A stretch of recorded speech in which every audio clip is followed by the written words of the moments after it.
Assalamualaikum warahmatullahi wabarakatuh. Halo Sobat JKN semua. Kembali lagi bersama saya Mr. Host di podcast Bincang JKN Lubuk Fornia. Kali ini kita kedatangan tamu istimewa yang sudah cukup sering datang. Saya perkenalkan Kak Anca, staf RO. Relationship Officer. Relationship Officer kantor cabang Loop. Halo Kak Anca, apa kabar? Alhamdulillah baik. Terima kasih sudah menyempatkan waktunya datang lagi ke podcast kita, walaupun dengan kesibukannya yang luar biasa ya. Sibuk ya? Iya. Udah berapa kali undang tapi kayaknya baru hari ini lagi menyempatkan diri. Baru ini liputan diri ya, betul sekali. Nah Kanca, hari ini kita akan membahas satu hal yang mungkin agak lagi hototnya ya, karena baru-baru ini diimplementasikan seperti itu.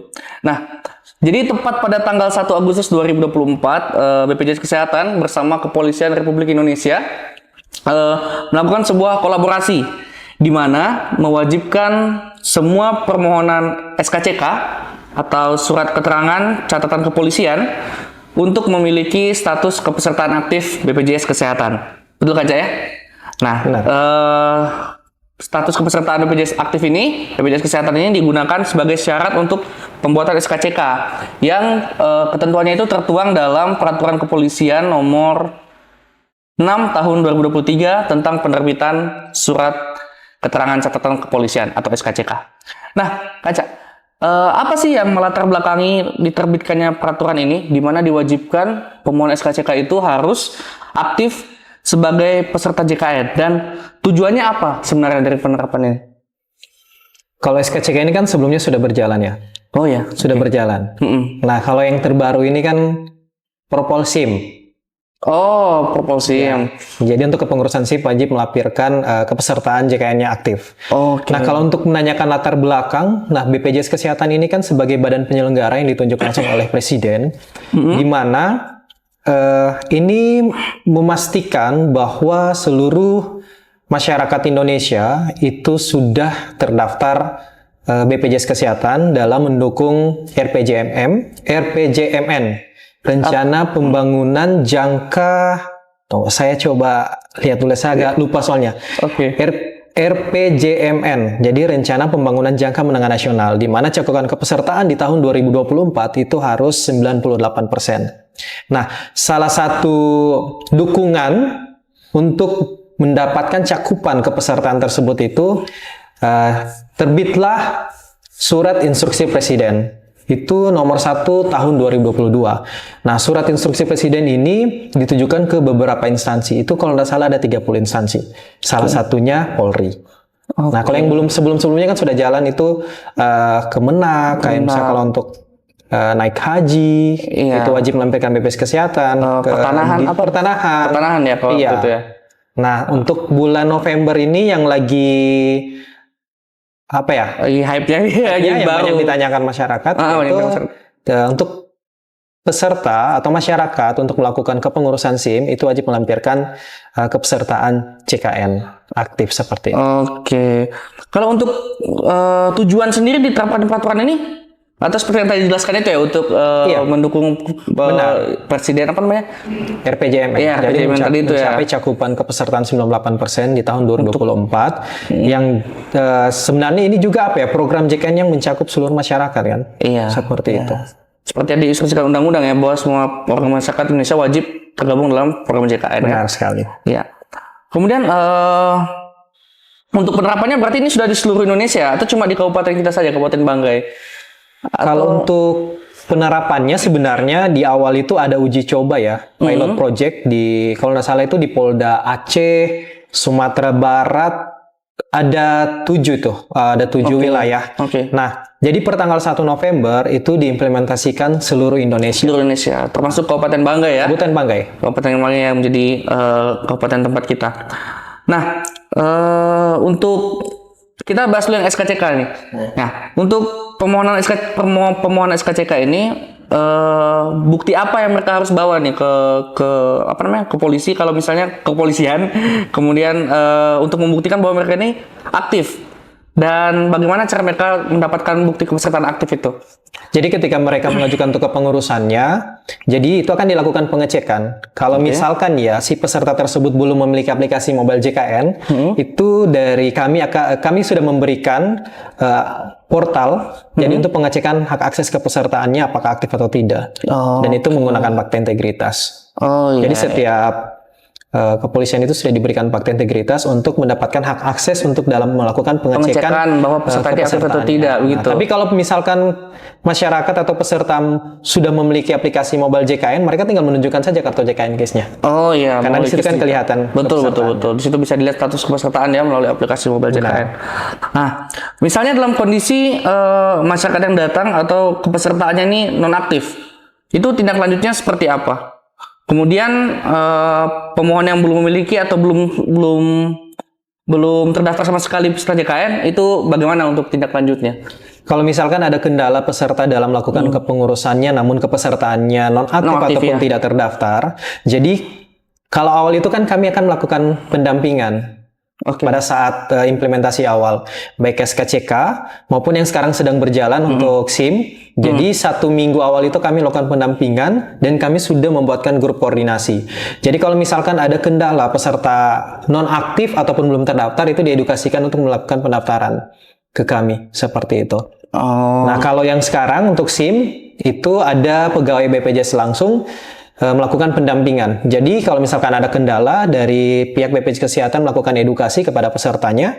Jika misalkan ditemukan peserta mungkin nonaktif karena premi, ya diinformasikan untuk melakukan pembayaran iurannya, atau belum aktif dilakukan pendaftaran, mungkin bisa ke pemerintah daerah ataupun ke BPJS Mandiri yang bayar per bulan per jiwa. Seperti itu.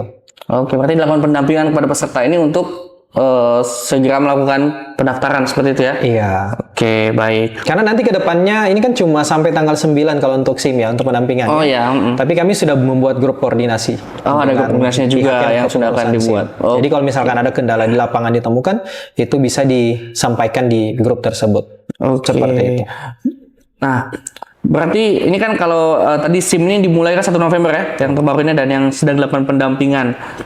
Untuk wilayahnya sendiri apakah cuma di Kabupaten Banggai atau semua wilayah kerja kantor cabang Luwuk? Kalau untuk wilayah kerja kantor cabang Luwuk itu kami kan membawahi 6 kabupaten ya. Banggai sendiri, Banggai Laut, Banggai Kepulauan, Morowali, Morowali Utara, dan Tojo Nauna saat ini sudah berjalan. Sudah berjalan. Sampai mana sudah berjalan itu? Apakah sudah sudah pendampingan semua atau mungkin baru sosialisasi atau bagaimana? Atau memang masyarakat sudah boleh nih, sudah masuk sudah wajib ini di tanggal 1 November ketika mereka pengurusan SIM, maka mereka wajib sudah terdaftar sebagai peserta JKN seperti itu. Iya. Ya. Berarti sudah diimplementasikan. Sudah diimplementasikan. Oke, baik.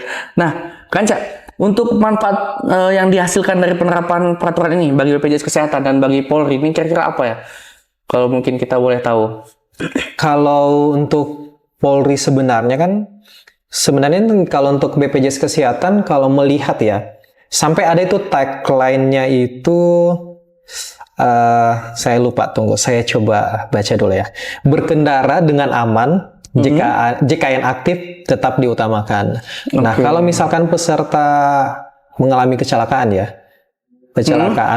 lalu lintas, itu kan kalau misalkan dia ada lawan, ya pihak Jasara Harja yang menanggung. Tapi kalau misalkan limit dari Jasara Harjanya sudah selesai, itu ditanggung oleh kesehatan. Nah, itu ada ketentuannya sendiri ya? Iya. Next episode. Gambaran awal seperti itu ya? Iya, oke. Kalau dari sisi BPJS Kesehatan kan memang kami yang saya informasikan lebih awal tadi, bahwa BPJS Kesehatan itu ditunjuk sebagai badan penyelenggara yang menjalankan program JKN ini. Jadi untuk mengoptimalisasikan bahwa masyarakat ini dapat terdaftar sebagai JKN KIS seperti itu. Oke, baik, luar biasa sekali ya. Berarti kolaborasi yang dilakukan BPJS Kesehatan untuk memastikan semua warga Indonesia itu terdaftar sebagai peserta JKN. Nah, kalau untuk kendala yang kita hadapi selama penerapan ini, mungkin beberapa hari ini ya yang baru dilakukan ya, ataupun SKCK yang sudah dilakukan sejak beberapa bulan yang lalu. Apakah ada kendala bagi pemohon, pihak kepolisian maupun pihak BPJS Kesehatan sendiri untuk penerapan peraturan ini bagi pemohon SKCK dan SIM sejauh ini yang sudah berlangsung mungkin? Kalau kendala mungkin yang kami informasikan sebelumnya, kalau misalkan pesertanya nonaktif itu kan belum bisa langsung melanjutkan untuk proses administrasinya. Dia harus buat. Jadi kita edukasikan untuk melakukan pembayarannya dulu kalau untuk penunggak. Sedangkan kalau pesertanya sendiri belum terdaftar, itu diedukasikan untuk melakukan pendaftaran. Jadi nanti menunjukkan bukti nomor virtual account-nya, itu bisa lanjut untuk proses administrasinya. Seperti itu. Jadi untuk saat ini karena masih dalam tahap implementasi, jadi kayak misalkan peserta belum terdaftar, dengan menunjukkan nomor virtual account ketika dia sudah berhasil daftar, itu sudah bisa melanjutkan proses administrasi pengurusan SIM-nya. Berarti sebenarnya kalau misalnya kendala tidak terlalu bagaimana ya, karena kan alurnya kan sudah ada begitu. Jadi kan? kalau misalkan pesertanya sudah aktif ya tidak ada kendala. Tidak ada kendala sebenarnya kan untuk, karena seperti biasa saja jalannya bagaimana pembuatan SIM dan SKCK pada umumnya begitu ya. Benar. Oke, untuk harapan kedepannya nih mengenai penerapan peraturan ini, khususnya kolaborasi nih antara BPJS Kesehatan dan juga kepolisian, terutama di wilayah kita ya. Ini apa harapannya ke depannya? Kalau harapannya yang jelas untuk kepengurusan SIM ini tetap berjalan dengan lancar yang sesuai dengan diinginkan. Jika ada kendala ya disampaikan biar melakukan evaluasi secara bersama. Apa yang dari pihak Polri inginkan dan dari pihak kami inginkan. Seperti itu sih. Agar terbangun sinergi yang baik ke depannya. Betul. Berarti masih ada kemungkinan untuk semakin meningkatkan kualitas dari pelayanan ini ya, begitu ya, sekali. dari kedua belah pihak tentunya ya, pihak kepolisian dan BPJS Kesehatan.